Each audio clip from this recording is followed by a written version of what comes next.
Hello అత్తమ్మ గారు. చెప్పండి అల్లుడు గారు. మీ కోడికూర దెబ్బకి ఫ్లైట్ వెళ్ళి ఏకంగా సహారా ఎడారి ఇసుకలో కూరుకుపోయింది. నా తడిసిన లుంగి ఎండ కప్పడంలా ఎండిపోతే ఇక్కడ వంటలొచ్చి దాన్ని విస్తరాకు అనుకుని నమిలేస్తున్నాయి. అబ్బో, ఎడారికెళ్ళారా?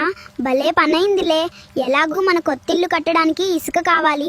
ఆ ఫ్లైట్ నిండా ఎడారి ఇసుక నింపుకుని రండి అల్లుడు గారు. మనకి ట్రాక్టర్ ఖర్చులు, ఇసుక ఖర్చులు మిగులుతాయి. ఇసుక నింపుకు రావాలా అత్తమ్మ గారు? ఇక్కడ ఎండ దెబ్బకి నా బనియన్ కాలిపోయి నేను తందూరి చికెన్ లాగా రోస్ట్ అయిపోతున్నా. మీ కూతురేమో నా బాధ వదిలేసి హాయిగా గొడుగు కింద కూర్చొని సన్ గ్లాసెస్ పెట్టుకొని కొబ్బరి బొండం తవ్వుతుంది. నా బిడ్డ ఎక్కడున్నా మహారాణి లాగే ఉంటుంది. అల్లుడు గారు దృష్టి పెట్టకండి. ఆ లుంగి ఎలాగో వంటలు తినేస్తున్నాయి కదా, ఆ లుంగి తీసి నిండా ఎడారి ఇసుక నింపండి. నా కూతుర్ని ఆ ఇసుక మూటని వంట మీద ఎక్కించి ఆ లుంగి వంట ముఖం ముందు ఊపుతూ నడుచుకుంటూ రండి. దానికి ఆశపడి అది నడుస్తుంది, మనకి ఇసుక వస్తుంది, బస్సు ఛార్జీలు మిగులుతాయి. మీకు బస్సు ఛార్జీల మీద కూతురు మీద ఉన్న శ్రద్ధ నా మానం మీద లేదు. విమానం క్రాష్ అయ్యి నేను చస్తుంటే నన్ను లుంగి లేకుండా ఎండలో వంట ముందు నడుచుకుంటూ రావాలా? నేను ఇక్కడే ఎడార్లో ఇసుక అమ్ముకుంటా. కట్ చేయి.